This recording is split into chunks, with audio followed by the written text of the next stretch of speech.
Bonjour, bonjour, ravi de vous retrouver ce matin. Je vous souhaite vraiment un excellent réveil et je vous souhaite aussi de passer d'agréables moments en notre compagnie.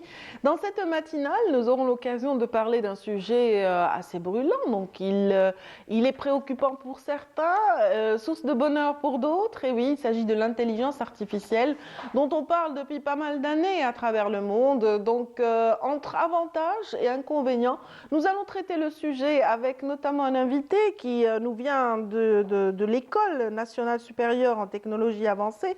Il s'agit également donc d'un expert certifié en cybersécurité, également en intelligence artificielle et autres technologies avancées. Nous aurons le plaisir donc de recevoir ce matin Mohamed Amin Riahla.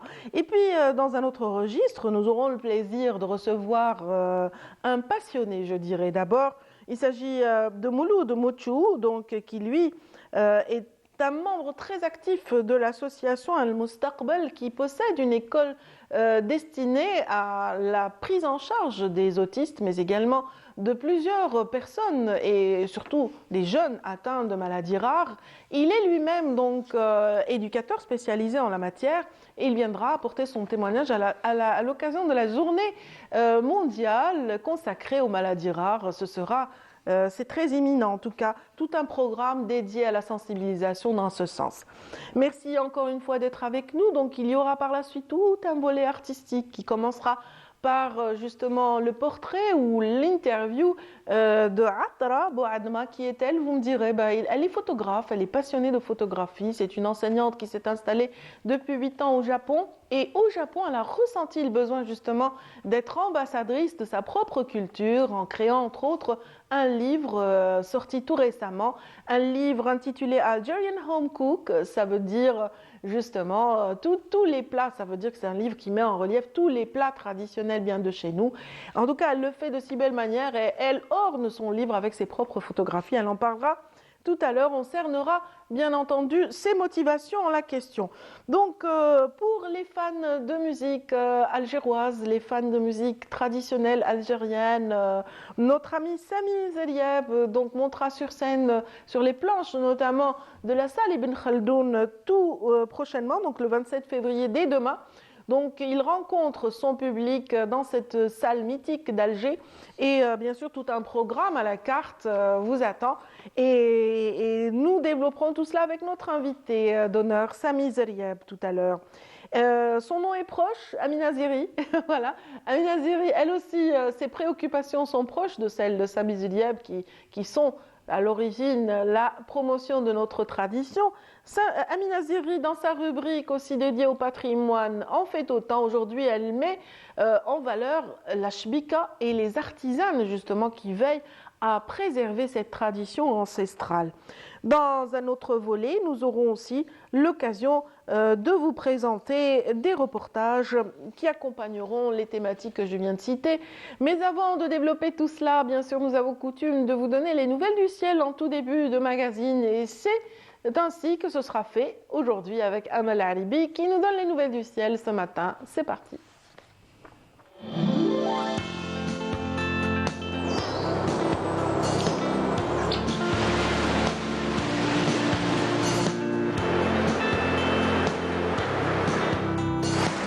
موبيليس تقدم لكم الأحوال الجوية. موبيليس، معا نصنع المستقبل. Bonjour Amel. Bonjour Nadia. Ça va? Ça va, oui, très bien. Bien réveillée ce matin? Oui, très bien, oui. Très bien. La route a été agréable? Oui. Pour ma part aussi. Tranquille. Avec un ciel dégagé? Oui, que demande. Pas pour longtemps, hein, pas pour longtemps. D'accord. Voilà. Oui, vous avez des annonces à faire ce matin. Exactement. Je vous laisse Il y le aura faire. de bonnes nouvelles, même pour demain. Ah ben génial, allez-y alors. Merci Radia. Merci. Bonjour à tous et bon réveil. Et bien pour aujourd'hui, le ciel se montrera passagèrement nuageux sur pratiquement l'ensemble des régions nord, mais le ciel deviendra progressivement nuageux, mais par l'ouest en début d'après-midi, qui vont donner ces nuages quelques pluies, parfois sous forme d'averses. Et ces pluies gagneront le centre en fin fin de journée et les régions de l'Est en soirée. Mais à noter des vents forts sur les régions côtières ouest et centre du pays qui peuvent atteindre parfois les 70 km/h sur les côtes centre. Également des vents forts sur les hauts plateaux ouest qui vont engendrer quelques particules de sable en suspension sur les hauts plateaux de l'ouest. La moitié sud, rien à signaler, que du beau soleil, avec toutefois des zones de sable vers le sud-ouest, le Nord Sahara et les oasis. Les températures, eh bien, Météo Algérie a prévu 17 degrés à Batna, 18 Constantine, Sétif, Tizi Ouzou, 19 degrés à Tiaret, 20 degrés à Alger, 21 à Naba, Djelfa, Al Beyoad, 18 à Oran, 22 Tlemcen, au sud 21 degrés à Biskra, 23 à Gardaya, 24 à Bécha, 26 Silizi, également à Dra, 24 à Insalah, 27 degrés à Tamanrasset, 29 Tindouf et 33 à 35 degrés l'extrême sud, plus exactement Borj Beji Mortal, et Ingzam. On termine avec, pas encore avec la mer aujourd'hui, eh bien avec les vents forts, on aura une mer très agitée, parfois forte, sur pratiquement toutes les côtes, des vents forts qui peuvent atteindre les 60 km/h sur les côtes ouest, les 70 km/h sur les côtes centre et 50 km/h sur les côtes est, et les vents seront de secteur ouest à sud-ouest sur toutes les côtes algériennes. Et bien sûr, on termine ce bulletin avec l'éphéméride. Pour aujourd'hui, eh bien, le soleil se couchera vers 18h39. Et pour davantage d'informations, bien sûr, vous avez les sites de Météo Algérie. Passez une excellente matinée avec la suite des programmes sur Bonjour d'Algérie et à tout à l'heure midi.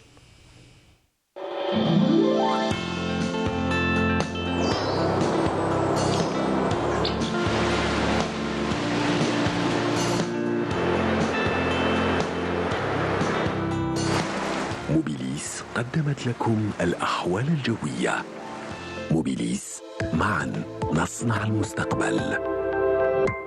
Merci beaucoup, Amel. Je vous souhaite également de passer une agréable journée. Merci pour ces détails. Et je prépare mon parapluie donc pour les jours à venir. Même pour demain. Dès demain, d'accord. De toute façon, à partir de la fin d'après-midi, ça va commencer. Inch'Allah. En tout cas, on approche du mois de mars, qui sera le mois des fous. Et il y aura tout le temps des changements en général Voilà, au même mois les de mars. températures, c'est un effet yo-yo. Ça monte, ça descend, ça monte, ça descend. Bah, on Faut va faire essayer de attention. respecter les anciens adages Ouais. et de se prémunir Faut pas vous découvrir d'un encore. parapluie. Oui, exactement. Pas d'un iota, pas d'un fil. Merci infiniment. C'est moi. À très bientôt. À tout à l'heure. Voilà, à tout à l'heure, bien sûr, en coulisses. Et puis pour ceux qui sont avec nous, qui ont pour habitude de suivre cette émission, vous savez très bien qu'on n'oublie pas Raza, qu'on n'oublie pas les martyrs de cette enclave donc, qui souffre, dont la population souffre depuis pas mal de temps, on le sait. Et donc notre pensée du matin, c'est toujours à travers une chanson. Aujourd'hui, c'est de la voix de Ziad Abdullah qu'on va vous offrir chez Doubad, comme donc une chanson qui est devenue l'hymne de Raza quelque part. بعضكم يا أهل فلسطين شدوا بعضكم ما ودعتكم رحلة فلسطين ما ودعتكم عوارك صيني لاشتب بالحبر عوارك صيني يا فلسطيني علي جرالش يا فلسطيني شدوا بعضكم يا أهل فلسطين شدوا بعضكم ما ودعتكم رحلة فلسطين ما ودعتكم عوارك صيني لاشتب بالحبر عوارك صيني يا فلسطيني علي جرالش يا فلسطيني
Après ce chant du cœur dédié à Razza, nous allons vraiment vous présenter notre invité, le premier donc, de cette matinale. Il va nous parler de maladies rares, essentiellement, puisque nous sommes à J-2 de la célébration de la journée mondiale consacrée par l'OMS aux maladies rares. Donc il est en l'occurrence éducateur spécialisé en autisme et en maladies rares. Il s'agit de Mouloud Mouchou, donc qui n'est presque plus à présenter dans le monde des associations et donc la société civile qui connaît son combat pour justement décrocher de plus en plus de droits à cette frange de la société fragilisée par la maladie, de décrocher plus de moyens également. Donc en tout cas, on est ravis de le recevoir à chaque fois. Bonjour Monsieur Mouloud Merci, Mouchou. bonjour Madame, bonjour téléspectateurs. Oui, donc jeudi s'annonce très bien donc pour vous et pour tous les militants en faveur justement d'une meilleure connaissance, on dira, des maladies rares. Ok, Dieu merci. Cette année, vraiment, on a eu des bonnes nouvelles en ce qui concerne les maladies rares et surtout pour la phénylcétonurie et la tyrosinémie. Très bien. Voilà. Tout d'abord, je commence. Ces deux maladies sont très rares, mais elles n'étaient pas prises en charge par la sécurité non, avant, sociale. elles n'étaient pas prises en charge. Avant, les années 2002, 2001, on faisait de la manche pour avoir quelques euros pour acheter du lait, du produit alimentaire sans tyrosine, sans phényle. Comme vous savez, le seul pays en Afrique qui fabrique ce lait et alimentaire et les produits alimentaires, c'est bien la Tunisie. D'accord, on n'est pas au courant, donc grâce à vous, on découvre, et Voilà. donc oui. Alors, vraiment, on a perdu beaucoup d'enfants à cause de leur... Du manque de moyens, on dira. Voilà. Non, pas les moyens, c'est de la faim. Ils ne trouvent pas. Parce que, à non, on manger. ne va pas parler de famine, Voilà, mais on voilà. va parler surtout de difficultés à Voilà. nourrir ces enfants Voilà. qui souffrent quand Voilà, ils parce que c'est un lait qui coûte consomment vraiment cher. un autre lait. Oui. Le lait qui coûte Oui. vraiment cher, c'est 1 million, c'est 17 000 dinars. Donc, quelles sont les bonnes nouvelles dont vous parliez? Bon, les bonnes nouvelles, c'est grâce au nouveau président Abdelmajid Tebboune, je le remercie infiniment, à mon nom et au nom de tous les parents qui ont, surtout à un enfant qui a la phényle ou la tyrosine. Maintenant, l'État elle prend en charge ces deux maladies. Ce qui concerne les médicaments et même les produits alimentaires. Dès que vous avez un enfant qui a la phénylcétonurie ou la tyrosinémie, vous vous présentez à l'hôpital avec un dossier et chaque mois vous aurez tout le ravitaillement pour votre enfant. Très bien, il y a une autre catégorie qui a salué aussi les décisions du président de la République, ce sont les parents dont les enfants sont atteints de la maladie du chêne. Voilà, Ou aussi les patients la maladie qui ont du cette chêne, maladie. La maladie du chêne, actuellement, grâce aux certains professeurs qui font un très très grand travail, je tiens à les remercier. Alors peut-être le professeur Makhlouf, c'est le chef de service laboratoire biologique de CHU Mayo, ils ont amené des réactifs pour faire des diagnostics pour ces maladies et il existe même le médicament. Très bien, excellent. Franchement, c'est le premier président qui a donné vraiment de l'importance pour cette catégorie. Donc, si j'ai bien compris, ce jeudi sera destiné toujours à la sensibilisation, mais aussi à l'annonce de toutes ces nouvelles mesures. Oui, bien sûr, oui, bien sûr. Il y a même un plan des maladies rares qui a été élaboré. Qui l'ont installé au niveau du ministère de la Santé en collaboration avec la présidence. Très bien. Donc, votre équipe, les bénévoles qui sont autour de vous vont travailler d'arrache-pied ce jeudi Mais pour bien sûr. qu'on connaisse mieux toutes ces maladies, qu'on les énumère, qu'on parle un peu de leur diagnostic, Voilà. de la manière de les identifier, de la manière de les prendre en charge. Des groupes existants dans la société qui souffrent de la même chose. Parce que c'est vrai que quand on est en groupe, ça facilite Mais les bien choses. sûr, mais bien sûr, surtout quand on est entouré par des grands professeurs que je connais, franchement, c'est parmi eux le professeur Makhlouf, Im Saoudan, chef de service de la neurologie Ali Pacha, docteur Saadi, docteur Loklo, professeur Loklo plutôt. Vraiment, c'est Vraiment, Oui. c'est une très très bonne équipe. On a vraiment des professeurs et je tiens à vous l'annoncer que ces professeurs-là, ils ont les moyens d'aller travailler, ils ont des propositions de travailler en Europe. Ils n'ont pas voulu partir. Eh ben, on les salue bien bas. En Franchement, tout cas, chapeau. Voilà. toutes ces blouses blanches méritent tous les Voilà. honneurs au quotidien parce qu'elles sauvent des vies, parce qu'elles militent en silence. Et nous, on est là justement pour évoquer un petit peu leur combat. En parlant de combat, vous-même, vous avez entamé ce combat acharné pour la sensibilisation, pour aussi décrocher tous ces droits, tous ces moyens, toutes ces possibilités d'existence pour cette frange fragile de la société. C'est venu tout récemment, en 2019. Donc il y a eu la création de ce centre consacré à l'autisme et aux maladies rares. Voilà. Avant, en 2014, c'était l'association. Après 2019. Al-Mustaqbal, il faut la citer parce que voilà, les militants d'Al-Mustaqbal sont de vrais bâtards, ce sont des chevilles. Et surtout mon fourmis. l'équipe Al-Mustaqbal, vraiment, je tire chapeau parce que avec peu de moyens qu'on a, avec une paye vraiment Symbolique, on voilà, dira. symbolique. Et mes orthophonistes et mes psychologues qui font un très très grand travail. Franchement, chapeau. Surtout, chaque année, notre centre, on envoie trois enfants qui sont atteints. Dernièrement, on a envoyé un enfant qui a eu la maladie Prader-Willi. On l'a préparé pendant 2 ans. Et maintenant, il est en école normale avec des enfants normaux. Vraiment, il a de très très bonnes notes. Oui, c'est vrai qu'on est installé dans notre confort, mais on ne se dit pas, ah tiens, on va peut-être être face à une situation pareille. Vous-même, vous êtes papa, vous avez été face à cette situation, un enfant avec une maladie rare qu'il fallait absolument prendre en charge. Hassisen, qu'on salue, s'il nous regarde. Voilà, maintenant, c'est un grand jeune homme. Voilà, il a 25 ans maintenant, il a son poste de travail. Moi, je l'appelle le DG, c'est le directeur général du centre. C'est parce que c'est grâce à lui que j'ai amené ce combat. Premièrement parce que avant, je n'ai rien. J'ai étudié la comptabilité. J'étais. Oui. Après. Une reconversion qui a bouleversé votre vie. J'ai fait des formations, 25 formations. Je suis devenu éducateur, après directeur du centre médico-psychopédagogique Mustaqbal. Alors, c'est un combat que j'ai mené vraiment assez à cœur. Voilà. Oui, et qui continue d'ailleurs parce qu'on n'a pas arraché on n'a pas suffisamment de centres, on n'a pas beaucoup de moyens. Mais comment informer donc le téléspectateur des horaires de cette programmation et du lieu qui abritera justement cette belle rencontre autour des maladies rares et de l'autisme? Cette journée, je tiens à remercier un laboratoire algérien qui nous a sponsorisé cette journée, à Terme Saha. La journée, c'est à peu près un constat. Oui. Ce qui a été fait et ce qu'on va faire. Très bien. Avec tous les professeurs qui vont être avec nous. On va faire un constat du lieu.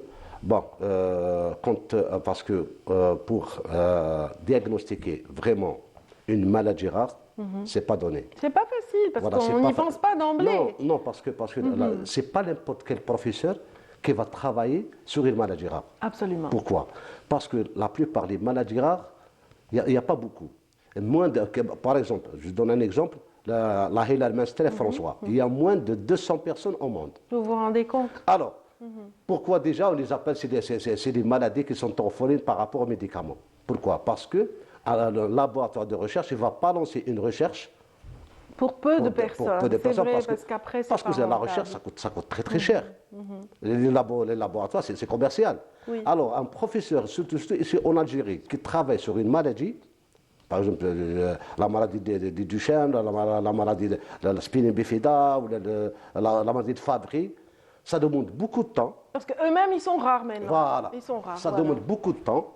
Et ça demande des moyens. Des fois, les professeurs, ils utilisent leurs moyens personnels pour avoir un certain diagnostic. Par exemple, je tiens à rendre hommage au grand professeur Khiari, qu'on a perdu récemment.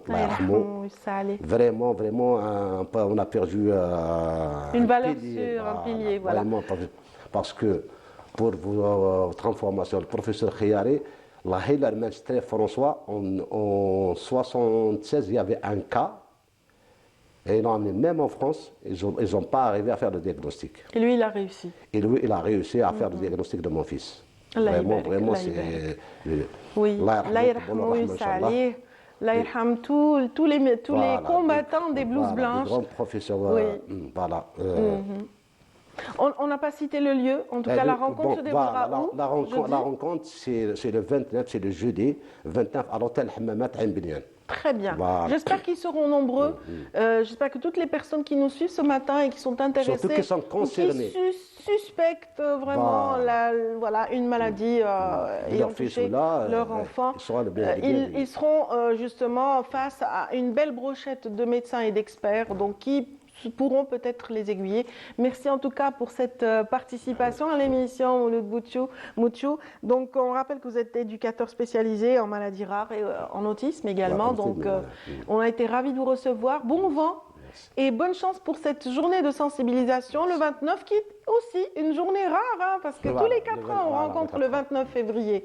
Donc merci encore une fois d'être avec nous. Donc des efforts justement de motivation, des efforts justement de rassemblement sont multiples à travers le pays. On va mettre en relief une initiative donc locale suivie par notre reporter Hamid El-Bouh qui a mis en relief ce travail de proximité, un tournoi de football dont il nous révélera les détails tout de suite.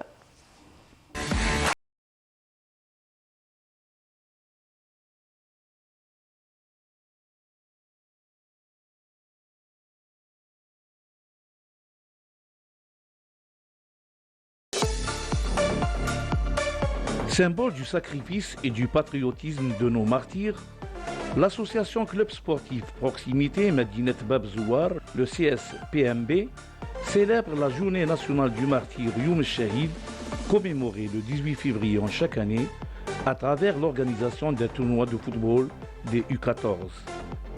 4 équipes sur la ligne de départ, venues pour la plupart de la wilaya d'Alger, disputeront le titre de ce tournoi.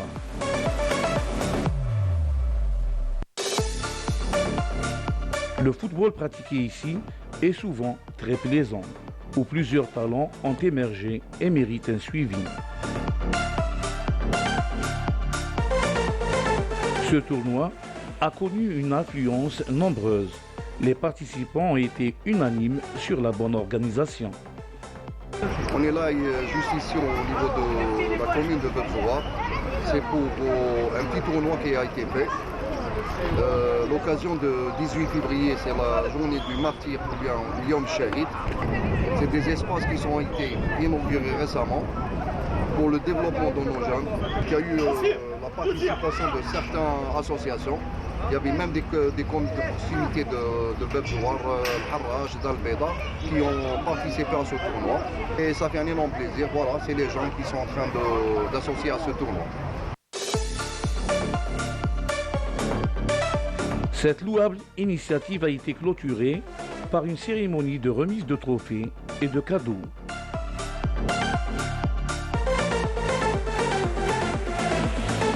Ce tournoi sera suivi d'autres à l'avenir afin d'encourager la pratique du sport en général et du football en particulier pour détecter les jeunes talents de demain.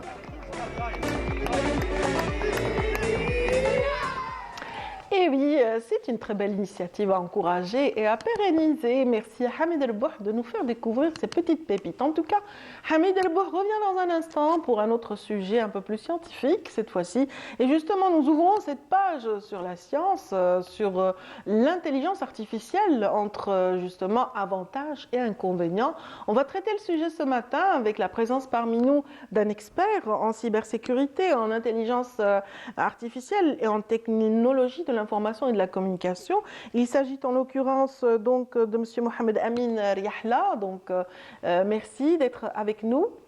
Je vous remercie, c'est moi. Vous dirigez également donc une institution. Il s'agit de l'École nationale supérieure de technologie avancée. Bien sûr, ça vous permet d'apporter votre expertise et une expérience à toute une équipe un peu jeune, je dirais, pour certains. Tout à fait. Alors, bonjour madame, bonjour chers téléspectateurs, bonjour Algérie. Effectivement, donc étant directeur d'une école supérieure nationale de technologie avancée, donc, qui est une école qui est c'est-à-dire qui touche à tous les domaines qui ont un lien avec les technologies avancées. Et on s'est dit, parmi c'est-à-dire les points les plus intéressants à prendre en considération, parlant de technologies avancées, c'est bien l'intelligence artificielle qui est présente aujourd'hui partout, qui est dans l'air, qui est utilisée par pratiquement tous les domaines, que ce soit artistique, technologique, c'est-à-dire industriel, etc., médical, scientifique et tout. Donc c'est un domaine qui est très intéressant aujourd'hui. On va peut-être en parler, on va parler un petit peu. Pourquoi est-ce qu'aujourd'hui, particulièrement, on parle d'intelligence artificielle alors que justement, la question, j'allais vous la poser. C'est vrai que depuis 20 ans, 30 ans, je dirais, elle est présente dans le cinéma, on en parle. Il y a des visionnaires qui ont déjà prédit cette étape dans laquelle nous vivons, et donc de l'intelligence artificielle, du remplacement de l'homme par l'intelligence artificielle, entre autres, qui est préoccupant. Mais justement, pourquoi maintenant c'est devenu un sujet de polémique dans certaines régions du monde? Alors, c'est-à-dire, on peut peut-être aller jusqu'à 1940. On parlait déjà de cette intelligence numérique. Quand on parle aujourd'hui du cerveau numérique, il y avait plusieurs techniques qui avaient été utilisées pour essayer un petit peu de reproduire cette intelligence humaine à travers d'anciennes techniques de systèmes experts dans lesquels on donnait des instructions à un agent, à un robot, lui montrant certains obstacles à éviter, etc. On parlait même d'intelligence par ISEM dans lesquelles on utilisait des méthodes pour s'inspirer de certains animaux qui vivent en communauté tels que les fourmis, les abeilles, etc. Absolument. Mais là aujourd'hui, particulièrement avec ce qu'on appelle l'apprentissage automatique, qui se base particulièrement sur l'apprentissage par des données. Et aujourd'hui, je dis toujours que nous avons plus de dispositifs électroniques actuellement connectés que d'êtres humains au niveau de la planète. Donc ces dispositifs électroniques, c'est des producteurs de données, d'énormes quantités de données numériques. Et ces données numériques, c'est justement ce qui va nourrir ces systèmes d'apprentissage automatique dont on parle aujourd'hui du machine learning, du deep learning, etc. On peut peut-être parler particulièrement de 3 types d'intelligence artificielle par apprentissage automatique. Donc à savoir l'apprentissage supervisé dans lequel on donne à la machine des problèmes et des solutions. Et on laisse la machine faire le lien entre le problème et la solution. Diagnostiquer, puis apporter des petites solutions. Et à un certain moment, c'est comme un enseignant. Et faire le mix entre plusieurs... Exactement. C'est comme un enseignant. On peut citer un exemple ? Oui, c'est comme un enseignant qui donne des cours à des étudiants et en fin de semestre, il leur fait un test. Voilà. Donc la machine, on lui donne par exemple, plusieurs comptes rendus de scanners, d'IRM, etc., avec l'interprétation du médecin. On le fait plusieurs fois. Et à un certain moment, on lui donne l'imagerie médicale sans lui donner l'interprétation. Et lui, il aura cette capacité, cette précision, cette rapidité de donner son interprétation. Ça, c'est l'apprentissage supervisé. Pour montrer, c'est-à-dire en quelque sorte jusqu'à où on peut arriver avec cette machine. Ça peut servir la science. Tout à fait. Donc soit on donne à la machine des problèmes et des solutions et elle fait le lien. On peut aller à l'apprentissage non supervisé dans lequel on prend par exemple un individu qui veut apprendre à parler chinois, on le met en Chine, on le laisse vivre comme ça avec des gens, essayer de faire le lien entre le bonjour, le bonsoir, etc. Il va faire de l'apprentissage non supervisé. Et il y a un troisième type aussi d'intelligence artificielle qu'on appelle l'apprentissage par renforcement. Dans le cas de la machine, on la laisse agir et on lui fait des punitions et des récompenses. À base de ces récompenses et de ces punitions, elle aura cette capacité de distinguer ce qui est bien à faire, ce qui est bon à faire et ce qui est mauvais, et de sorte à prendre par la suite des bonnes décisions, etc., etc. Donc je reviens juste à la question principale. Pourquoi aujourd'hui ?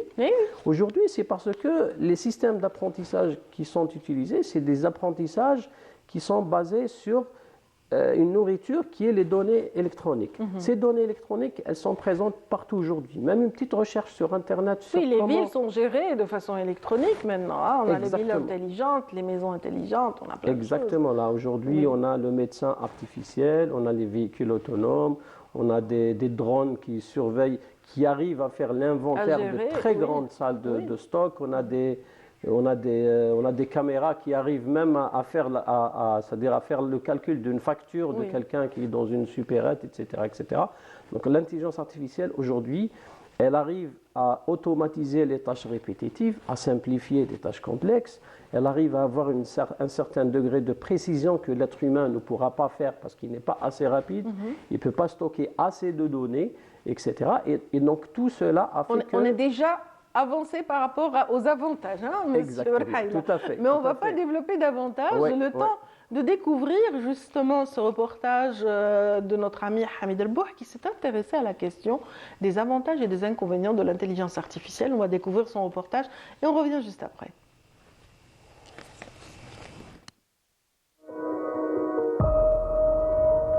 L'intelligence artificielle a révolutionné de nombreux aspects de notre vie de tous les jours.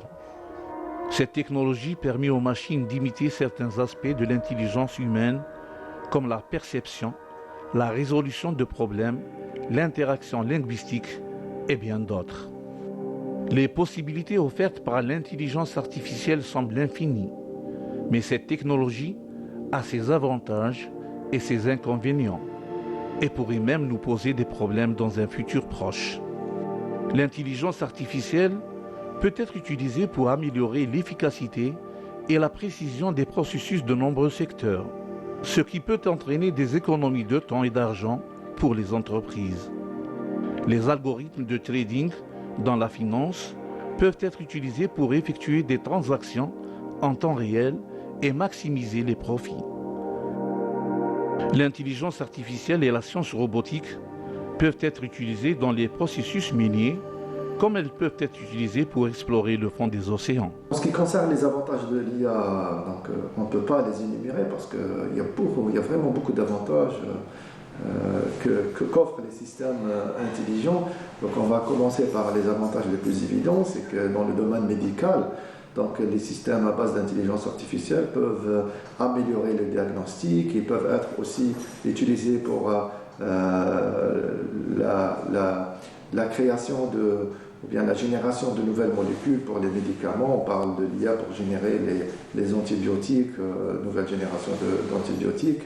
Donc pour la santé alimentaire, donc les systèmes à base d'IA, on parle toujours de l'agriculture intelligente, c'est lutter contre les maladies des plantes et améliorer le rendement de l'agriculture traditionnelle. Donc pour les autres systèmes, pour l'enseignement, l'éducation, les finances, l'industrie 4.0, les télécoms, le transport, la logistique. Donc à chaque fois, dans tous les aspects du quotidien, donc l'utilisation de l'IA permet d'améliorer l'efficacité et l'efficacité, c'est-à-dire permet d'améliorer la qualité des services et permet aussi de réduire le coût de ces services.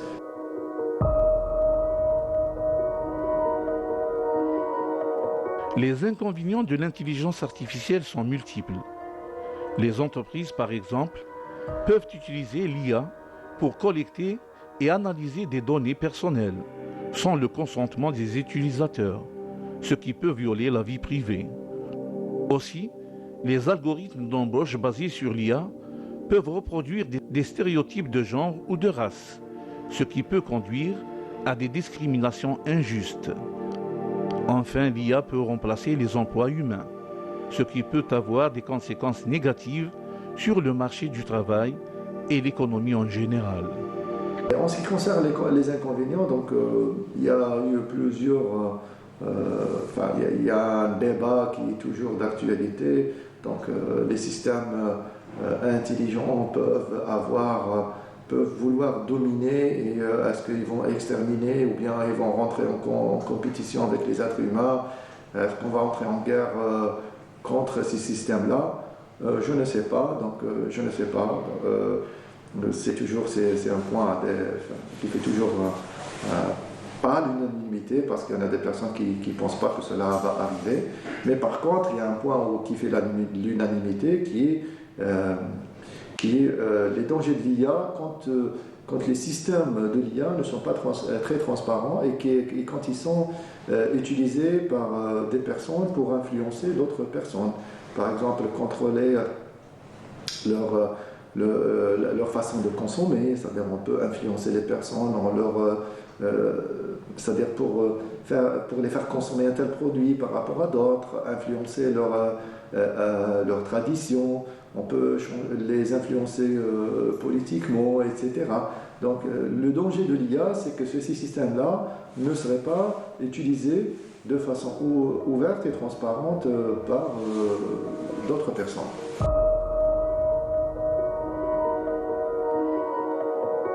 L'utilisation de l'intelligence artificielle soulève des questions éthiques importantes, telles que la responsabilité en cas d'erreur. L'IA est une technologie en constante évolution. Il est difficile de prédire avec certitude son évolution future. Cependant, il est clair que l'IA continuera de transformer de nombreux secteurs. Donc il est essentiel de trouver un équilibre entre l'innovation et la protection des droits et la sécurité des individus. Voilà, c'était un reportage de Hamid Rebouh. Donc justement autour de cette question d'avantages et inconvénients, est-ce qu'il y a plus d'avantages que d'inconvénients ou le contraire, ou peut-être il y a la parité entre les deux?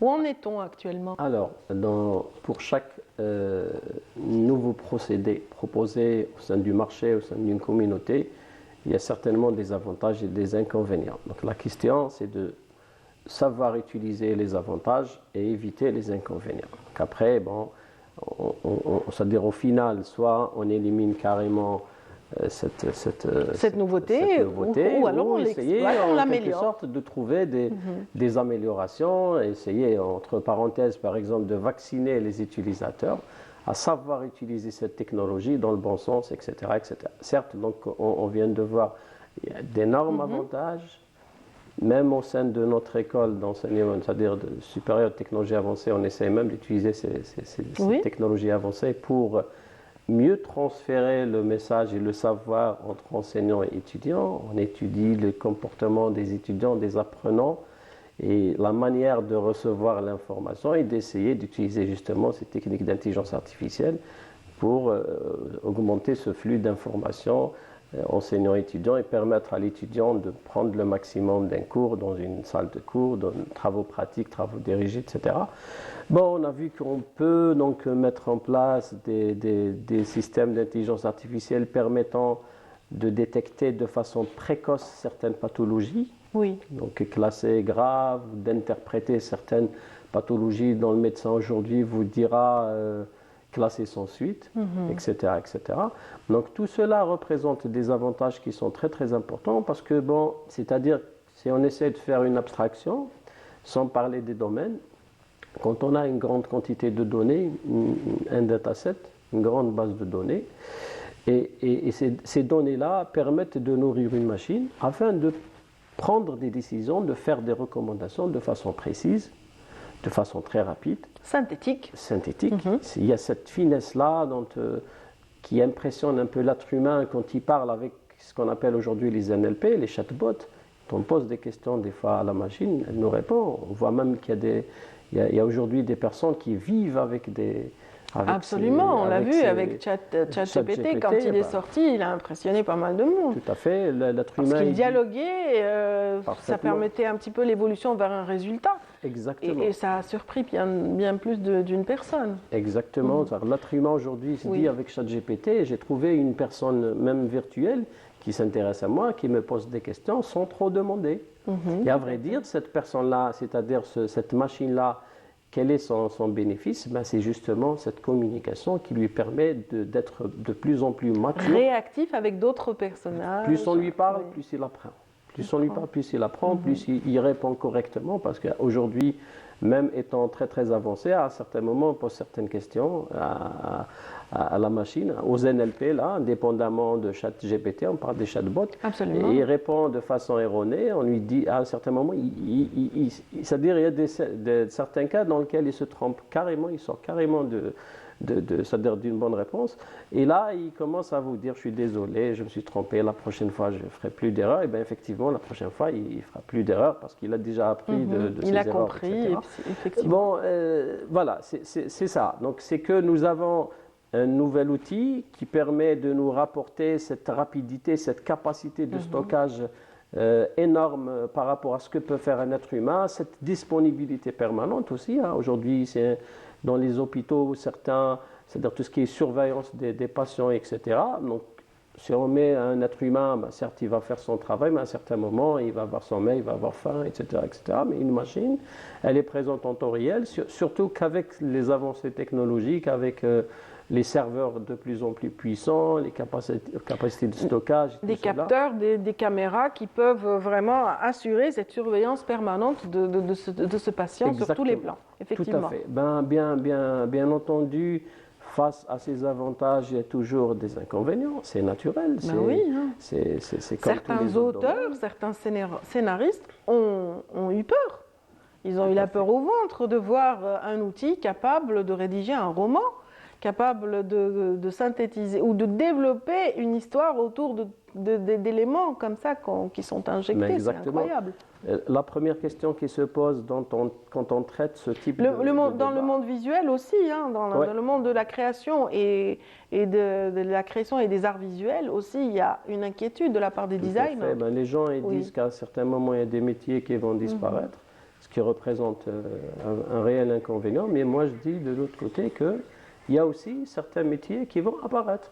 Oui. C'est comme l'informatique de l'époque, on parlait uniquement d'un ordinateur, et là aujourd'hui nous avons le designer, le développeur, le référenceur, etc. Il y a des métiers qui vont disparaître et d'autres qui vont apparaître, qui ont un lien avec cette intelligence artificielle, mais entre parenthèses, il faut toujours rester vigilant parce que on n'est pas... c'est pas de la perfection, hein, tout à fait, c'est pas de la perfection, et de l'autre côté, quand on dit d'autres métiers qui vont apparaître, il ne faut pas que ce soit des métiers qui vont rendre l'humain esclave de la machine, entre parenthèses. Vous êtes bien placé pour nous le dire. Alors, justement, à quel stade, ou peut-être à hauteur de combien d'années, est-ce qu'on verra peut-être une machine, avec toutes les caractéristiques d'un humain? Alors, le problème, c'est qu'on ne peut pas faire ce type de prévision. Pourquoi? Parce que l'avancement, il est exponentiel. Oui. Ce développement-là n'est pas un développement avec une vitesse constante, mais c'est vraiment en évolution. Voilà, c'est dans l'évolution d'un côté. De l'autre côté, moi, je dirais, par exemple, pour les spécialistes qui travaillent sur les réseaux de neurones profonds, qui imitent un peu les réseaux de neurones d'un être humain, donc ces réseaux de neurones, ils ont une certaine profondeur, donc de plus en plus énorme. À un certain moment, on se dit, nous les ingénieurs ou c'est-à-dire les spécialistes en intelligence artificielle, on n'arrive plus à comprendre vraiment les manières, les méthodes utilisées par cette machine pour prendre des décisions, pour interpréter des phénomènes, etc. etc.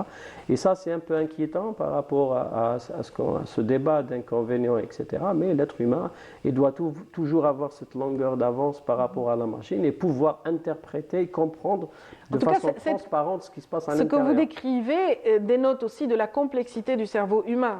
Voilà. C'est vrai qu'on est loin encore de cette complexité divine donc injectée à l'être humain et à toutes les espèces donc, de la planète. En tout cas, on est ravis d'en parler. Je suis sûre qu'on y reviendra encore parce que ça évolue, ça change. En tout cas, vous êtes vraiment le bienvenu, Monsieur Mohamed Amin Riyahla. Rappelons que vous êtes expert certifié, professeur en cybersécurité, en intelligence artificielle et technologie de l'information et de la communication et directeur d'une institution prestigieuse, l'École nationale supérieure en technologie avancée. Donc, on a été ravis de vous recevoir pour parler de ces aspects qui dépassent certains d'entre nous. En tout cas, bonne continuité pour ce que vous faites et bien sûr, l'Algérie évolue dans ce sens et on fera peut-être le point dans des émissions futures. Parfait, ok. Inch'Allah. Merci. Merci infiniment. Donc, dès la semaine prochaine, peut-être.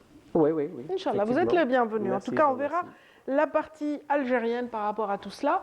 Et tout de suite, sans plus tarder, une petite virée. On va quitter la science pour parler de tourisme, de beauté, de paysage et aussi de la cité du bonheur, Bou Saada. Donc, c'est un des portails du sud algérien qui ouvre justement cette grande immensité désertique. Donc, Bou Saada, vu par Saïda Mayouf, c'est tout de suite. À Bou Saada, ou cité du bonheur dans la wilaya de Msila, la Médina ou la vieille ville contient l'assablement, sa culture et son histoire. Au détour d'une ruelle de cette cité antique, nous découvrons une maison d'hôtes fraîchement mise en exploitation. Joliment décorée à l'ancienne, cette demeure se veut une valeur ajoutée à l'activité touristique grâce à la ténacité de Hammou, fervent défenseur de la valorisation de sa ville natale. La maison a été construite, comme on a dit, au XIVe siècle. C'était une maison détruite complètement. J'avais l'idée de l'acheter, c'était en 2021. Mes parents ont décidé de l'acheter, on l'a acheté et on l'a restauré. Au début, c'était une maison de, si j'ose dire, de week-end. Une maison où on fait le week-end à Damakan. Je me suis dit, pourquoi pas une maison d'hôtes. Moi, j'adore les défis. Sincèrement, j'adore les défis. Mon souhait, c'est de restaurer l'ancienne ville de Bou Saada. C'est notre souhait et le souhait takamel les habitants du quartier. La formule maison d'hôtes en plein essor ces dernières années à Bou Saada vise à faire revivre la vieille ville, ce patrimoine séculaire, en lui redonnant son lustre d'antan.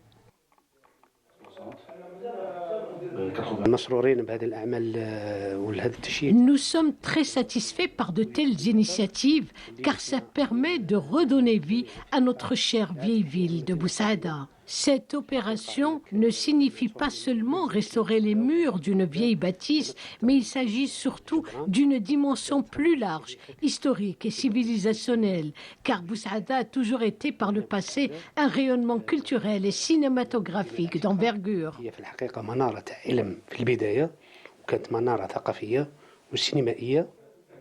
Ce concept permet de préserver le cachet de la ville ainsi que de renforcer l'attractivité de l'offre touristique dans la région.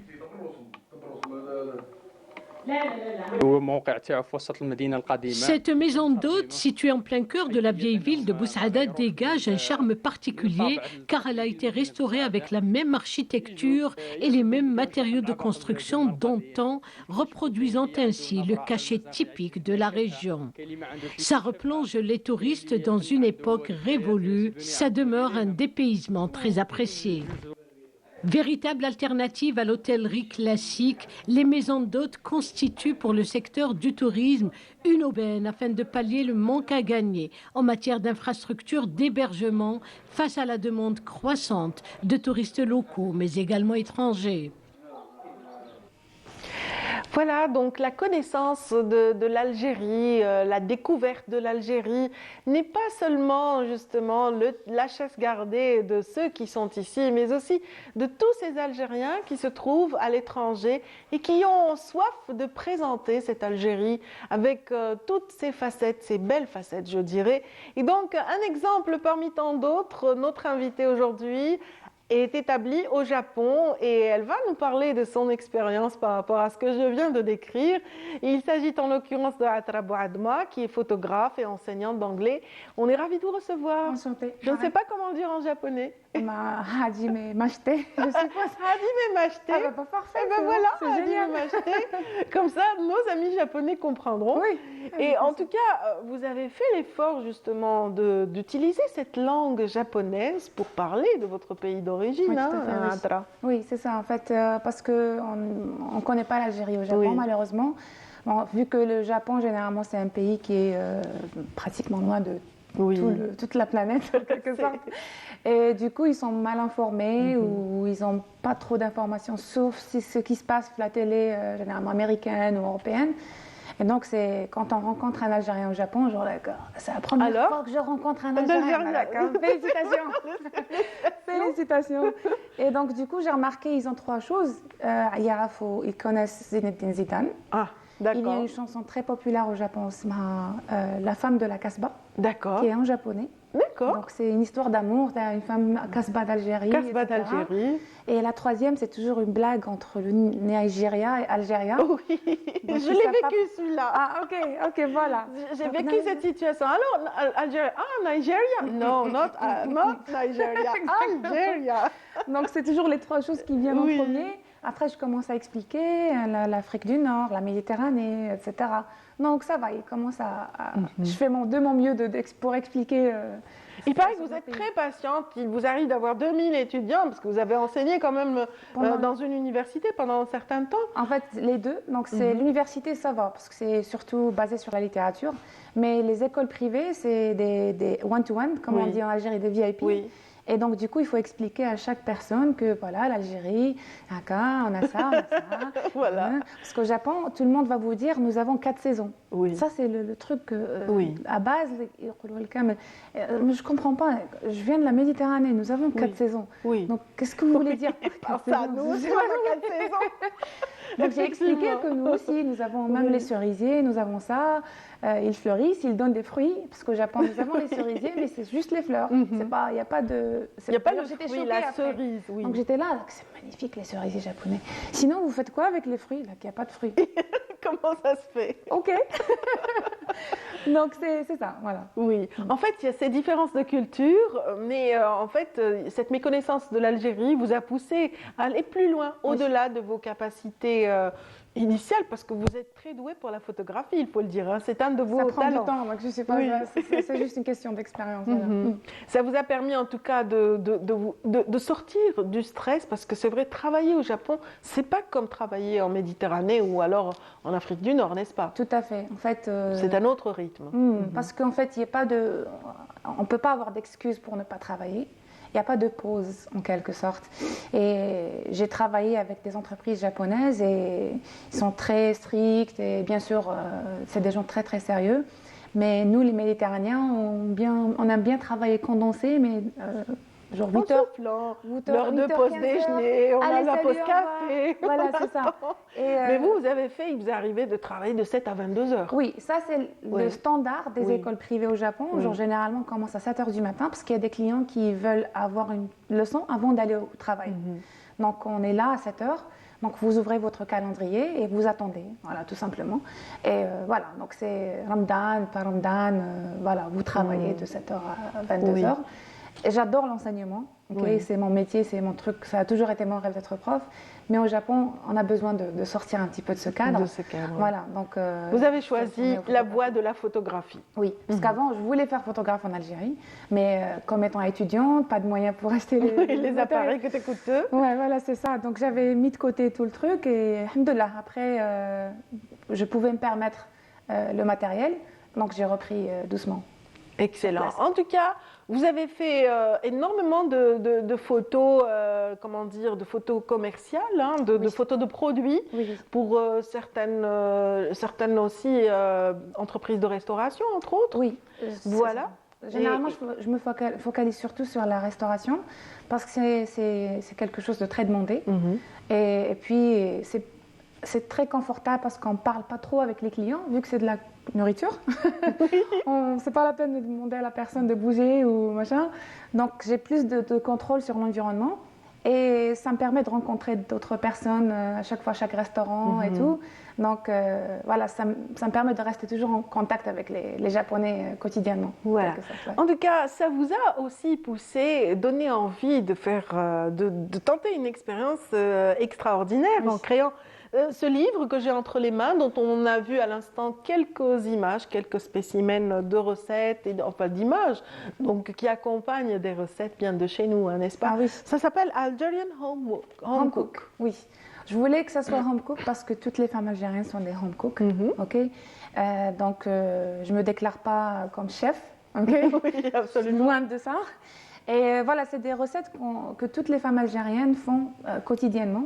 Ce n'est pas des trucs super difficiles ou qui prennent du temps. Et les Japonais pourront aussi les reproduire facilement. Oui. etc. Oui, ça, voilà, on n'est pas dans advanced en quelque sorte. Donc, c'est des trucs de quotidien, voilà.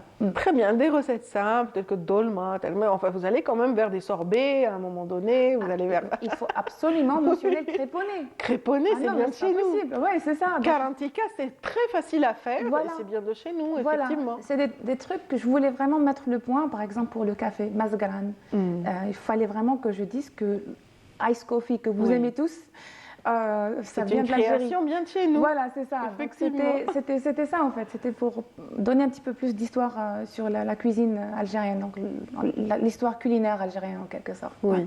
Mais l'originalité de cet ouvrage, Algerian Homework, a Visual Guide to Authentic Cooking, donc l'originalité c'est qu'il est et c'est qu'il a été édité à compte d'auteur d'abord, et puis aussi en deux langues. La langue anglaise et la langue japonaise, donc de votre pays d'accueil. Oui, voilà, c'est ça. Parce que en fait, j'ai des amis qui m'ont dit pourquoi tu fais pas en français, en arabe.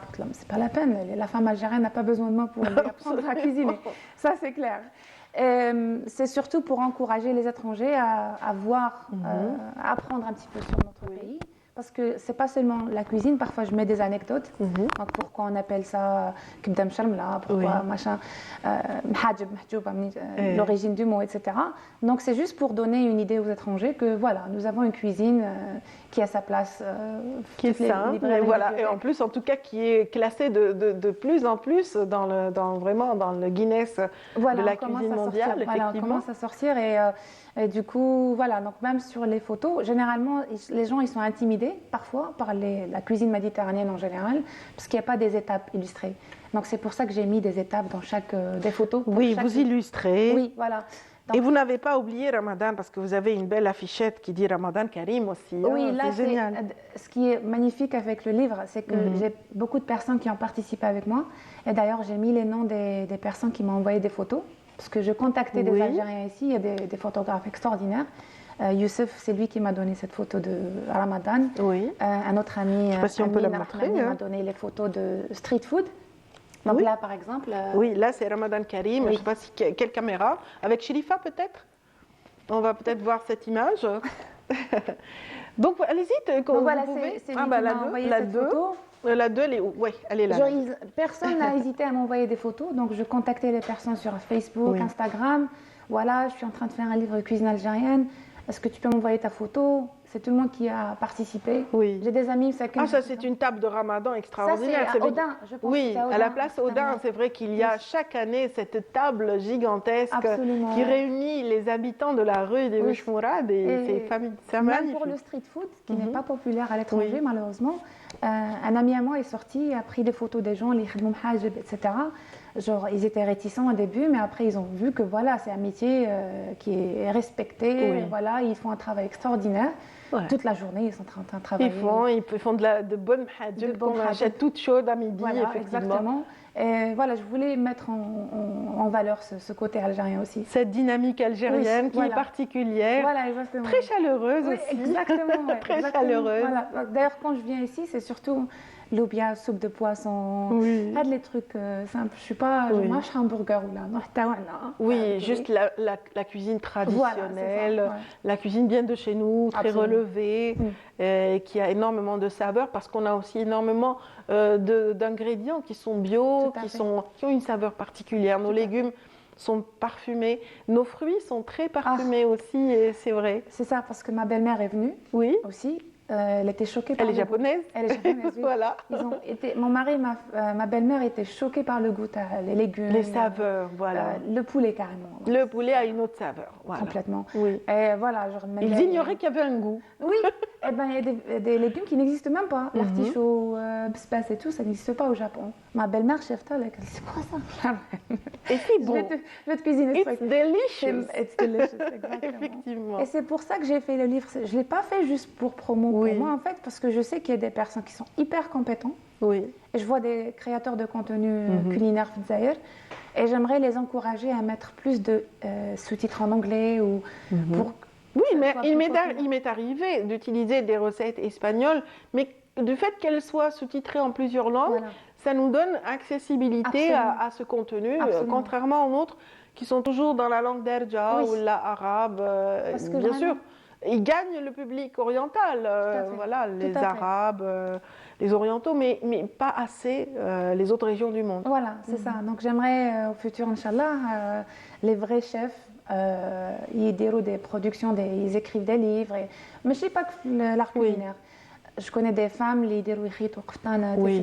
J'aimerais bien qu'ils puissent archiver ce truc en livre, vous voyez. Absolument. Donc je vois Blé, on n'a pas de livres vraiment qui orientent, voilà. qui donnent l'histoire un petit peu de, ces traditions qui sont très belles. Aujourd'hui, on va parler de Chibika, vous connaissez? Chibika, oui, bien sûr. Chibika, c'est magnifique, c'est d'une dentelle, d'une grande finesse. Ma mère le fait aussi. Elle le fait aussi, donc vous connaissez. Oui.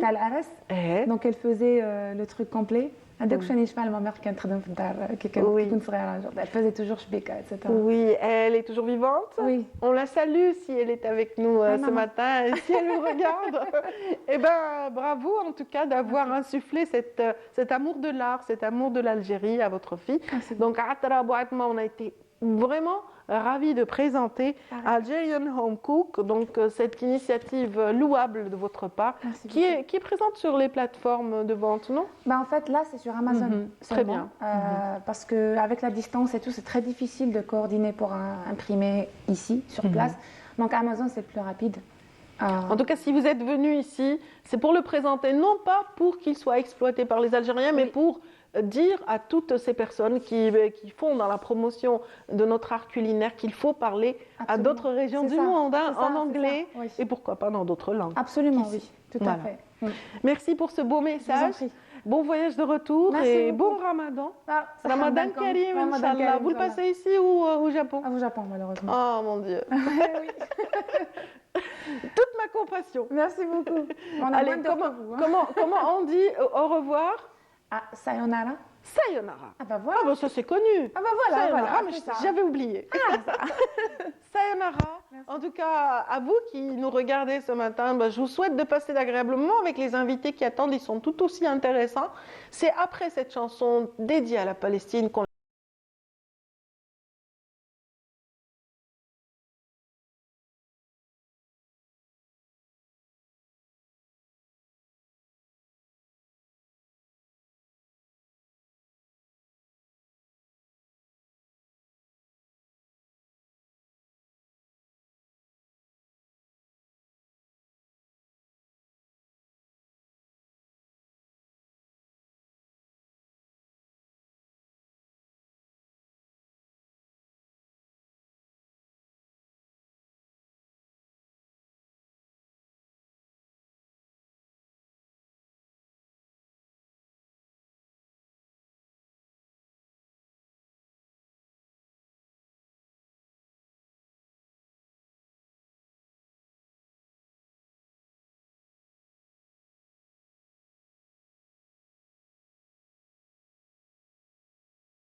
Et bon courage à tous ceux qui continuent de lutter en cette enclave meurtrie. En tout cas, nous avons plaisir de parler de la Palestine à chaque fois. Nous avons aussi autant de plaisir de parler de l'Algérie avec ses multiples facettes. Je l'avais annoncé tout à l'heure avec notre précédente invitée qu'on allait parler d'un art ancestral, très bien jalousement couvé, on dira, par certaines artisanes. Et c'est Amina Ziri qui nous en parle ce matin. Bonjour Amina. Bonjour Radia, très heureuse de te retrouver chaque Vous êtes très élégante dans cette...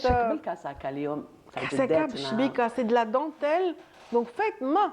Exactement. Exactement. On va en parler dans un instant. Nous avons un invité d'honneur ce matin. Il s'agit de Sami Zeriev. Bonjour Radia. Bonjour. Bonjour à les dames présentes et bonjour à tous qui nous regardent sur Canal Algérie. Voilà, vos fans vont être heureux aujourd'hui.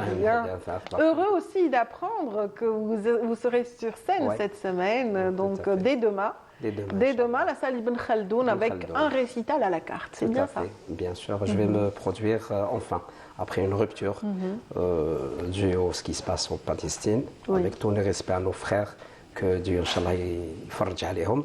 Donc, finalement, l'artiste a repris la scène. Et voilà, pour un récital organisé par l'établissement Art et Culture. Toujours, je lance le rendez-vous à mes fans, aux gens qui aiment tout ce qui est traditionnel, tout ce qui est musique, tout ce qui est culture. Demain, on se retrouve Inch'Allah la salle Ibn Khaldoun à partir de 18h. Et vous avez choisi, opté pour une programmation qui va faire plaisir à tous les goûts. Hein. Vous l'aviez dit que vous alliez avoir un récital très particulier cette fois-ci, parce que tout le monde a soif, tout le monde attend. Tout à fait. Et bien sûr, dans la musique traditionnelle, l'andalou, donc il y a le hawaz. Le hawaz, c'est pas que festif. Le hawaz, c'est aussi beaucoup de mélancolie, de tristesse, de sentiments très profonds. De sentiments, d'expression, si vous voulez, intérieure beaucoup plus, avec des textes qui reviennent de très loin. Et la plupart des amateurs de ce genre de musique aiment vraiment écouter ce genre. Donc le rendez-vous, ça sera pour demain. Une mosaïque aussi de musique, pas forcément de l'andalou et de la chanson algéroise, mais on va essayer de toucher un peu de tout. Les amoureux de Chabi seront ravis. De Malouf, de Chaoui. Voilà. Voilà. En 2020-2021, vous avez sorti, justement, en parlant de Chabi, un album qui rendait hommage à un grand maître qu'on a perdu, Cheikh El-Hajj Grouabi, Allah yarhamou. Et c'est pas votre seule idole, vous aimez plusieurs maîtres. Plusieurs d'ailleurs, si vous avez remarqué, à n'importe quel album, un hommage. D'ailleurs, l'album de 2010, c'est un album dédié au Cheikh El Ghafour où j'ai interprété la chanson La merveilleuse Wolfi Maryam. Elle est belle. Voilà, donc en 2014 aussi, j'ai rendu hommage à notre maître aussi, Nassaddin Chaouli, où j'ai chanté Zine El Fassi. Donc à chaque album, je donne de l'importance, si vous voulez, et je fais revivre cette chanson. Une voix, un maître qui a marqué les esprits. Tout à fait, qui a marqué les esprits et tout. Donc faire revivre la chanson et de la donner un autre souffle et de la préserver aussi pour les générations. Est-ce que vous vous êtes essayé à l'écriture, Sami? Est-ce que vous arrivez de le faire? Non, c'est pas votre truc. Enfin, vous êtes plus interprète. Beaucoup plus interprète et tout. Dernièrement, j'ai eu une petite tentative. À cause de, enfin, c'était à l'occasion de la journée nationale de la Casbah. Oui. Donc c'était juste une petite. Hassit Haja. Et puis j'ai chanté dans le style Zidane et j'ai écrit tout un petit texte pour exprimer, c'est-à-dire notre relation et notre, si vous voulez, attachement à la Casbah d'Alger qui représente, c'est-à-dire une identité typiquement algérienne. Voilà. Et justement, c'est à la Casbah qu'on retrouve plein d'artisanes, des mains de fées justement qui participent à des ateliers initiés par le musée national d'art et tradition, des arts et traditions populaires. Donc, Fidar Khdaoudj Al-Amia, il y a souvent des retrouvailles d'artisanes qui essayent de préserver cet héritage, hein, Amina? Exactement. En tout cas, moi je trouve c'est un travail fabuleux qui se fait aujourd'hui, justement pour préserver toute cette richesse qu'on a, surtout quand on parle par exemple, dernièrement, j'ai rencontré une femme qui a presque 100 ans, qui justement, elle donne des cours pour les jeunes filles aujourd'hui, pour préserver l'art traditionnel. La shbika, le medjboud, la broderie faite à la main. Donc aujourd'hui, ça demande pourtant une acuité visuelle assez avancée quand on est vieux. On a plus que je salue, que j'ai rencontré d'ailleurs à l'occasion de la journée de la Casbah. Elle fait un travail fabuleux justement pour préserver toute cette richesse. Regardez l'élégance de votre veste avec ces floralies. Et c'est une dentelle entièrement faite main, autant que ce coussin que j'ai entre les mains, qui est fait dans des motifs d'une grande finesse. Vraiment, c'est fait avec du fil. Alors, on a oublié de dire bonjour à madame. Donc, on salue. Aujourd'hui, j'invite nos amis téléspectateurs à redécouvrir un art, un savoir-faire ancien. Il s'agit de shbika qui tire à l'origine de son appellation de shibka, filet de pêche. Voilà, donc qu'on retrouve aussi dans les articles composant le trousseau de la mariée. Voilà, donc les coussins, les napperons, aussi Douza al-Hammam. En tout cas, vous avez parlé d'une autre génération, une centenaire, et vous avez amené une dame qui représente une autre génération qui est avec nous, justement, qui a réalisé tous ces merveilles. Pardon. J'étais avec notre maquilleuse Bouchra que je salue de passage. صباح الخير عليكم صباح مبارك للجميع وكل الأمة العربية والإسلامية صباح الخير لكل اللي عم يشوفوا فينا شبيكة دونتيل ألجيريان مخدوم باليد مخدوم كما نقولوا بالبرا والخيط une fine dentelle juste avec du fil et une aiguille et un coussin. Bon, bien sûr, un support. مخدة كيما أنا ما نحبش نحطها نخدمها هكذا بلا مخدة كيما قلت لكم دونتيل ألجيريان مخدوم باليد موروث ثقافي يجب المحافظة عليه وأمانة الأجداد ثاني صح أمانة الأجداد. Vous avez vu la finesse, hein, Samy? C'est formidable. Ça demande une précision, ça demande une grande patience, précision, vraiment, et puis un champ visuel très. Et ça prend beaucoup de temps aussi, hein, pour réaliser un coussin. Je pense qu'il faut au moins un mois pour le réaliser. كيفاش لازم شهر باش تقدري تخدمي. شهر ونص هكذاك نخدم سيرتو هذه الوردة اللي أنا مشهورة بها. Elle est belle. تقدر تشد لك شهر ونص ودي تخدمي. Justement, il y a tout un langage concernant شبيكة، ياسمينة. كل غرزة عندها اسم ديالها وخلاوها تاع بكري كيما الياسمينات كيما هذوما بيتة الحمام المقيرطة الصابصة كل عفسة عندها اسم ديالها كل غرزة بالاسم ديالها. J'imagine aussi que je pense que la dimension de fil joue aussi un rôle. Exactement. C'est un fil très fin. Très fin ولا كاين خشين ورقيق. هي الشبيكة الحقانية الأصلية تنخدم بالخيط الرقيق. الخيط الرقيق هي شبيكة تاع زعما تاع ناس الفحص وتاع الناس الله ناس الجزائر ناس الطبع. كاين اللي كل واحد كيفاش كاين اللي ماشي متوفرة المادة الأولية يخدموا بخيط خشين بصح هي الحقانية هكذا بخيط رقيق. Ce qui est important.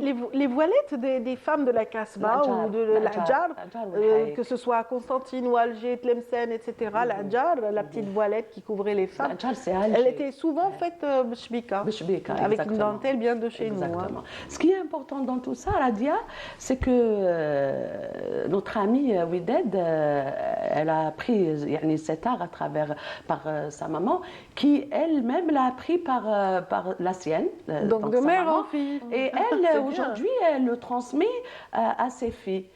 n'est-ce pas اليوم كتعلمي لبناتك انت يا حبيت نعلم بنتي الا حبت وماذا بيا ثاني الجيل هذا ماذا بيا نتعلمها ماذا بيا نخلي هذا الموروث مانيش حابه يموت ما قالتلكش عطيني البورتابل خليني الشبكه ديالك لا بنتي صغيره تحب تقولي عطيني نسيي تقولي واش راكي ديري عطيني نسيي ان شاء الله pour l'instant c'est un jeu قولي عطيني نلعب واش راكي ديري justement est-ce que اليوم البنات هاد لي جون في اليوم elles ont cette envie d'apprendre cet art merveilleux الحمد لله هي على كل اللي حال ما كاش عروسه تتزوج ما ديرش لو كان هي مشواره تاع الشبيكه يا لو كان هي هذه تزيد النص في الكراكو لازم هذه حاجه هذه حاجه لازمه عند العرايس يا لي فونتاي او لي فونتاي ثاني يحبوهم الحمد لله مازال يحبوهم مازالوا يدوهم الحمد لله عاوزت قدرت نعاود نوضحها بطريقه تاعي الخاصه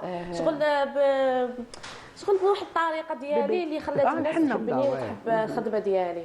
Voilà, en tout cas, il a l'habitude de voir ça, Sami Zellier, parce que vous animez des rituels de la henna, souvent pour les mariés, les hommes ou les femmes éventuellement.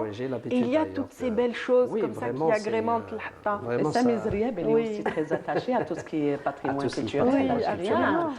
وليد القبه زاد فيها كبر فيها entouré aussi d'artistes et d'artisans. Exactement. D'ailleurs, on a كبرنا على هذا الشيء. Donc, je sais ce que veut dire le travail هذا. Et la valeur dans tout ça, c'est تعب. C'est هذاك التعب. Vraiment. Donc, pour faire transmettre cet art et tout, vraiment, il faut premièrement aimer. Deuxièmement, il faut donner de l'importance et la considération à cet art. Parce qu'il fait partie de notre identité. Exactement. Donc la considération actuellement qui manque, c'est-à-dire si on perd cette valeur, et si on ne fait pas comprendre la génération que vraiment c'est de l'importance à ça, il faut donner de l'importance. Exactement. En tout cas, après c'est facile à apprendre. Personnellement, j'ai beaucoup de respect pour tous ces interprètes de la chanson traditionnelle qui essayent aussi d'être la vitrine de tout cet héritage en portant le costume traditionnel avec élégance, en présentant aussi à travers leur orchestration des échantillons de toutes ces belles choses. Rida Doumas qui a chanté Moulay العين الزرقاء لستي قفطان حرير وستي سروال الشرقاء الله الله un poème de Mohamed Cherchali. Oui, absolument. Pour dire aussi que le kaftan il est typiquement algérien. Tout à fait. Absolument. Donc on a toutes ces belles choses qui sont promues à travers la chanson algérienne, à travers aussi cette présence et cette prestance de nos interprètes sur les planches. Tout à fait, c'est une lecture générale. C'est-à-dire que si il y a un chanteur qui s'habille en traditionnel, donc c'est toute une lecture vestimentaire, l'art. C'est-à-dire c'est une lecture en général. Quand on représente l'Algérie ou bien l'image de notre pays, bien sûr, heureusement. Donc, on est en osmose avec notre passé, notre présent, effectivement. Voilà. En parlant de présence, justement, il vous arrive très souvent, Sami Zellier, d'introduire une orchestration particulière à des chansons qui sont classiques, classées dans le registre classique, des incontournables auxquels vous ajoutez des rythmes particuliers, un peu plus modernes. Oui, certainement. Donc, c'est-à-dire entre le passé et le présent, il y a des générations qui se succèdent, il y a des styles, il y a un mouvement artistique, les mouvements artistiques qui se changent entre génération et génération. Donc, c'est-à-dire d'un côté, préserver la chanson et faire renaître la chanson et la transmettre aux générations, certainement il faut au moins c'est-à-dire une touche, une recherche aussi pour améliorer sans toucher ce qu'on appelle marma. Et les paroles, c'est-à-dire il faut respecter. Si on touche à une chanson, il ne faut pas la dévaloriser. Beaucoup plus, il faut la survaloriser et la présenter avec un rythme, avec une boîte à rythme, avec des sons samplés comme ça, pour donner au moins c'est-à-dire au moins la génération, parce qu'on a actuellement la génération. Pour se rapprocher d'une certaine génération. Donc, il y a tout qui est rythmique, il y a le zanqawi, il y a le raï. Donc, c'est-à-dire une petite intelligence de l'artiste, il essaie de, c'est-à-dire le savoir dialogue. Pour accrocher. Pour accrocher. J'ai chanté Wolfi Mariam. شيخنا العفو que je salue comme Nas Tlemcen, نسمعوها بالاكوستيك des instruments traditionnels. Tout à fait, il est encore vivant. Ah oui, pourquoi j'y pensais. Mais là, il طول عمره. طول عمره, voilà. Oui, là, bien sûr, يحفظنا ربي كامل. Voilà. Donc parce qu'il fait partie des piliers que j'ai vus depuis ma tendre jeunesse. Tout à fait. ربي إن شاء الله يطول عمرك. هاد les piliers, ils ont joué vraiment un rôle في la préservation تاع الباتريمون. حنا تعلمنا منهم شيخ بلا شيخ ما راهو شيخ. Donc l'artiste تاع le présent ولا c'est-à-dire حنايا il n'y a pas une interdiction, c'est-à-dire on ne doit pas toucher ou la rénover, au contraire. On a de l'aspiration, on a l'acte créatif et tout ça. C'est-à-dire c'est bien, au contraire, c'est une manière de préserver la chanson. On نعطوها للجيل هدايا يسمعها avec rythme, avec حاجة اللي on l'attire et on l'accroche. En tout cas, on est à quelques jours de la célébration de la journée de la femme. Le 8 mars, approche à grands pas. Et en général, voilà, vous rendez hommage à la femme dans certaines de vos interprétations. Ce récital qui aura lieu demain, Inch'Allah, vous dialoguez avec les anciennes. Mariam Fekay, Fadela Zeria aussi. الشيخ الهاشمي طيطمة الشيخ الزاهي الله يرحمه الباجي tout et puis il y aura une chanson spéciale Palestine Inch'Allah qui sera présente demain Inch'Allah le Cheikh Al-Baji. Oui. Voilà, donc كما قلت مقبلة ça sera vraiment une mosaïque de différents styles. Allah Ibarak, en tout cas, vos fans seront ravis. C'est à partir de quelle heure à partir de 18h, je serai accompagné par un orchestre acoustique. Inch'Allah, il y aura 6 à 7 musiciens. Voilà, et ça se passera à la salle Ibn Khaldoun au centre-ville. Inch'Allah, j'espère qu'ils seront nombreux à vous rejoindre et à dialoguer avec toutes ces belles chansons justement que vous allez leur interpréter dans ce récital. Vous êtes, voilà, qui sera puisé de vos 6 albums de manière générale, Allah Ibarek. En tout cas, on revient à Amina. Amina donc, a encore beaucoup de choses à dire par rapport à Shbika, je pense. Je te conseille de mettre une casaca. D'accord. Avec un ah, ça y est, je suis séduite. C'est bon, je suis séduite. En tout cas, je vous ai rencontré plusieurs fois en tenue traditionnelle, ça vous va à merveille. C'est gentil de dire ça. Donc la casaca avec Sarwal Shalqa, ça ne nécessite pas beaucoup de moyens, c'est très simple et c'est beau aussi Sarwal Shalqa. C'est très fin. Il faut dire qu'on l'a perdu شوية. Actuellement, on le met في العراس برك قويات كراكو, mais je conseille aux femmes vraiment de le mettre car il représente notre patrimoine culturel et justement elle est là, Ouided qui fait justement un travail fantastique en ce moment pour préserver toute cette richesse et toute cette diversité qu'on a concernant Shbika. Ouided, est-ce que vous rencontrez par exemple des problèmes pour acheter par exemple la matière première, le khayt, c'est cher, c'est un peu cher. Quels sont les problèmes que vous rencontrez justement? داك الخيط ماشي متوفر سيرتو الباج قليل قليل قليل. Comment vous faites justement pour الخيط كيفاش تلقاوه كيفاش قال لك ديري له القهوه؟ ربي زمان يطرومبيوه فلات. كان الباج مفقود ما كانش تخدم بالباج والفاروزي كما حنا نقولوا والغوف ما كانش كان غير الابيض كان الشبيكه بيضاء بصح الباج كاين دوكا اللي ولا متوفر بصح حبات قليله ما تصايبيش باغتو. انا excusez-moi je vous interromps mais je me rappelle très bien à l'époque كنت صغير je me rappelle très bien كي كانوا يخدموا هادو في الدار كانوا يطرمب كي كونت il s'agit un colorant le thé en tout cas. يديروا في القهوه اللي je me rappelle très bien يديروا في القهوه ولا لاتاي وينشفوه من بعد يرباص يديروا له نشا. Et bien après, voilà, ils mettaient de l'amidon. Moi, je me rappelle de l'amidon. Ça permet d'avoir de la tenue. العفسه اللي فيا خدمتي ما نديرلهاش النشا. D'accord. تسمى واقفه ميم كي تغسليها باغ اكزومبل هذه الجبه كومبلي عندها من 1990. نقدروا نشوفوا شويه برك. Ça va aller. C'est super. من 1990 كي ماشي من الشيا ماشي مواسيه قعدت تبان la dentelle est sur toute la robe parce qu'on faisait de l'amidon avant on faisait de l'amidon. C'est un chef-d'œuvre. Oh mais c'est magnifique. تعرف كي ما كانش عندهم المواد الاوليه بزاف. Vous allez reproduire ces robes? Moi je suis partante. On est intéressés. Masha'Allah. En tout cas c'est très joli. C'est bien de préserver aussi cette. Quand on dit shbika aussi, Radia, قولوا دوزة الحمام. Bien sûr, كنديهم العروسة الحمام. Je peux voir المحبس وداد. Oui, المحبس. Oh c'est joli. المحبس اللي كتديه العروسه زمان طاسه ديالي واللي ومن بعد تدي فيه المقروط كي تروح العروسه. كانت العروسه تديه للحمام ومن بعد غد من داك كيكون العرس تاعها غد من داك العروسه تديه يماها بالمقروط العسل مغطيه من الفوق بالشبيكه. En tout cas, vous avez énormément de goût parce qu'on voit la dentelle est blanche et vous avez rajouté le détail, un rappel de rose au centre, au cœur de chaque fleur. en rappelant ce petit tissu rose et c'est magnifique. C'est un très beau complément. اللمسه ديالي وباش معروفه اني نخدم كلش رقيق. الخيط رقيق ولا فينيسيون عندي. تسمى كلش رقيق فيها علاش الناس. Vous travaillez chez vous? Vous avez un lieu d'exposition? نوسي ليكسبوزيسيون درت في الباستيون 23 ودرت كاين جمعيه ثاني يعيطوا لي في الكالري كونس ما درت عده جست في عده قنوات. Ça se voit qu'elle est artiste, elle a des mains en or, machallah. Moi je lui souhaite d'avoir comme ça une petite échoppe au cœur de la Casbah. Inch'Allah تكون عندك دويرتك في القصبة والناس هذا هو الحلمي هذا هو الحلمي Et lancer aux autorités, au président de l'APC de la Casbah, pourquoi pas. Oui. Inch'Allah, pour l'encourager aussi. Parce que الراحة ديالي تكون تما. الراحة ديالي تكون تما. تجيك الانسبيراسيون في القصبة. نحب إن شاء الله أمنية تاعي إن شاء الله تكون. Ouidat Djidji, je vous souhaite vraiment la réalisation de tous vos rêves.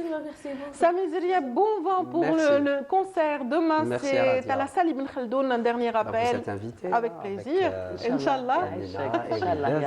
Inch'Allah. Les téléspectateurs aussi, soyez au rendez-vous. Soyez nombreux et nombreuses surtout. Merci à mon ami Amina Zeri pour vraiment nous permettre de découvrir ces petites pépites relatives. Merci pour l'accueil. Merci beaucoup pour l'accueil, de m'avoir accordé cette occasion qui vraiment me donne l'envie de travailler et aussi de défendre notre patrimoine culturel, nos traditions, nos coutumes. Merci beaucoup. Je suis désolée de terminer quand même sur une note assez triste pour nous, vraiment pour toutes ces personnes qui défendent le patrimoine. C'est avec beaucoup de peine et de tristesse que nous nous inclinons à la mémoire de l'auteur, journaliste et scénariste Belkacem Rouache, décédé samedi. Vous le connaissiez? Qui était notre ami. Oui, notre ami, vraiment, c'est notre confrère. Il a travaillé avec nous, toi aussi. Tout à fait, j'ai eu des collaborations avec Belkacem Rouache et j'en garde un excellent souvenir, un souvenir immuable. Donc, il est décédé samedi dernier à Skikda, à l'âge de 73 ans, des suites d'une crise cardiaque, le natif de Delis. Donc, cette ville qu'il chérissait tant et dont il nous parlait beaucoup, donc, s'est illustrée par ses créations et contributions dans de nombreux domaines de la culture, notamment avec la publication de différents recueils de poésie dont on citera Certitude incertaine en 1982, il a été publié. Quand la prière a soif, elle va à la mer, 2015, ça me rappelle qu'il était passionné par la mer. Il a également à son actif plusieurs scénarios et de séries de films et de films aussi télévisés, donc des films à succès je dirais aussi, donc comme Pas de gazous pour Azouz de Ammar Telibesh ou encore Shahra de Bachir Belhadj. Donc, Rachid, plutôt, Belkacem Rouache, je suis très émue, excusez-moi. Donc, a mis également sa plume au service de la culture, au service aussi donc, de différents journaux pour parler de cinéma, d'art plastique essentiellement, car il était critique d'art dans le Jeune Indépendant ou encore dans le Temps d'Algérie. Il a marqué les esprits avec ses écrits. Donc, il a aussi des contributions à la radio nationale, à l'exemple d'une émission Couleurs et expression Alwan wa Ta'abir consacrée aux arts plastiques justement, et Mélodie de mon pays dédiée à la musique comme son nom l'indique, ou encore Ciné Sitar dédié au cinéma et au théâtre. C'était un passionné de théâtre, il a écrit quelques pièces théâtrales également. Il activait à Skikda au sein de l'association Claquette qui défendait le cinéma et les arts de manière générale. Donc il animait également plusieurs ateliers d'écriture de scénarios. Il a présidé donc des jurys. Moi, j'ai fait partie d'un de ces jurys. Donc, dans le domaine de l'art, du journalisme également. En tout cas, c'est un parcours tellement riche qui en dit long sur le dévouement de ce grand artiste, j'ai envie de dire, pas seulement journaliste, pour justement valoriser. Il a mis tous ses efforts pour valoriser la culture de notre pays. Donc, voilà, il était justement sur le point de sortir un nouveau scénario, enfin, de mettre en réalisation un nouveau scénario. Et il vient de sortir une très belle histoire, une histoire prophétique sur le destin. Et d'ailleurs, son destin à lui s'est achevé samedi dernier en laissant donc orphelin nombreux de ses amis et aussi toute cette dynamique artistique à laquelle il a participé. Donc, la yarhamu inna lillahi wa inna ilayhi raji'un. Donc, nos sincères condoléances à l'épouse de donc de notre ami Belkacem Rouache et aussi à tous ses amis et sa famille. Merci à tous d'avoir été avec nous, d'avoir contribué à la réussite de cette émission.